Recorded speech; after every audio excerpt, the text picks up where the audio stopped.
یاسین یہ حروف مقطعات سے ہے، تو اس کی کوئی مراد علماء نے لی ہے، بعض نے کہا اس سے یہ معنی ہے، کسی نے کہا یہ معنی ہے۔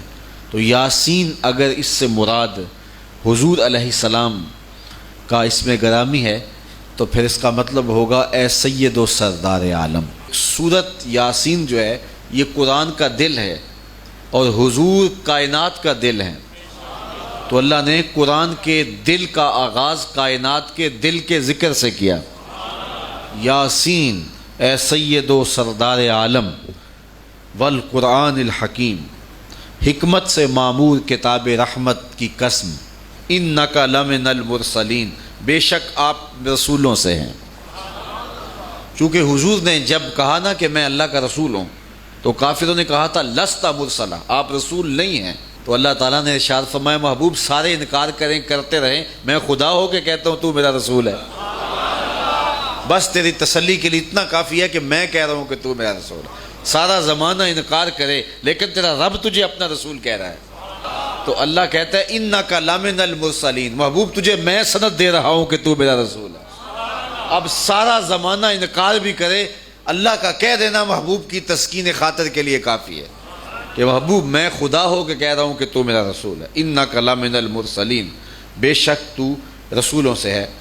علی صراط مستقیم، اور بالکل سیدھی راہ پہ آپ قائم ہیں، آپ رسولوں سے ہیں اور آپ جس راہ کی طرف لوگوں کو بلاتے ہیں اور جس راہ پہ آپ چل رہے ہیں وہ بالکل صائب، درست اور سچا اور سیدھا اور منزل تک پہنچانے والا راستہ ہے۔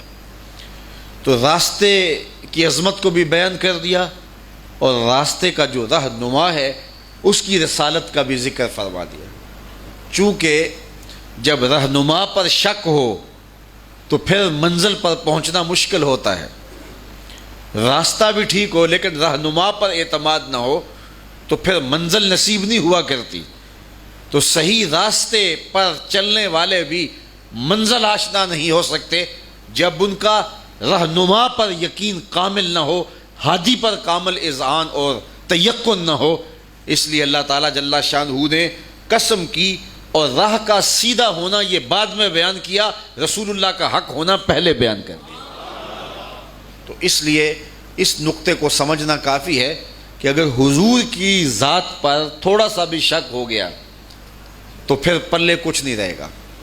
اس لیے ہادی پر تیقن، ہادی پر یقین جتنا پختہ ہوگا اتنی ہی منزل آسان ہوگی، بلکہ وہ سفر کی صعوبتیں مستی میں کٹ جائیں گی جب راستے کے رہنما پر یقین اور تیقن ہوگا۔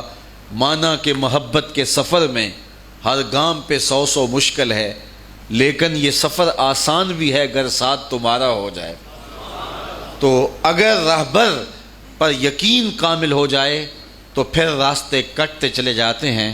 ہمارا پرابلم یہ ہے کہ ہمیں تیقن سے نکال کے شک میں مبتلا کیا جا رہا ہے، اور آج زیادہ زور راستے پہ دیا جا رہا ہے، اور جو رہنما ہے اس کی ذات کو اور اس کے وجود کو درمیان سے نکالنے کی کوشش کی جاتی ہے۔ کچھ لوگوں کو دین سمجھنے میں غلطی لگ گئی ہے، وہ کہتے ہیں بس راستہ دیکھو، راستہ کتنا خوبصورت ہے، اور وہ رہنما کو درمیان سے نکال دینا چاہتے ہیں۔ رہنما کے بغیر منزل نہیں ملتی۔ اللہ نے راستے کا سیدھا ہونا بیان کیا، لیکن اس سے پہلے قسم کر کے جو راہبر تھا اس کا سچا ہونا بتایا، تو لوگوں کو یہ شعور دیا کہ اگر منزل پہ پہنچنا چاہتے ہو تو میرے محمد عربی کے قدم پکڑ لو، پھر تم منزلیں نصیب ہوں گی۔ اور اسی فلسفے کو علامہ اقبال نے اپنے انداز میں کتنی خوبصورتی سے بیان کیا، بمصطفیٰ برساں خیش را کے دین ہم آؤز۔ اقبال کہتا ہے اپنے آپ کو حضور کے قدموں میں ڈال دے، سارا دین نام اسی کا ہے۔ اگر تو راہبر سے ہٹ گیا تو پھر تیرے پلے کچھ بھی نہیں رہے گا۔ حضرت سیدنا علی المرتضیٰ رضی اللہ تعالیٰ عنہ فرماتے ہیں کہ دین کے معاملے میں تھوڑا سا شک بھی جو ہے وہ انسان کی آخرت اور انسان کا دین برباد کر دیتا ہے۔ تو حضور علیہ السلام کے بارے میں جتنا یقین پختہ ہوگا اور راہبر سے جتنی محبت پختہ ہوگی اس قدر ہی منزل آسان ہوگی۔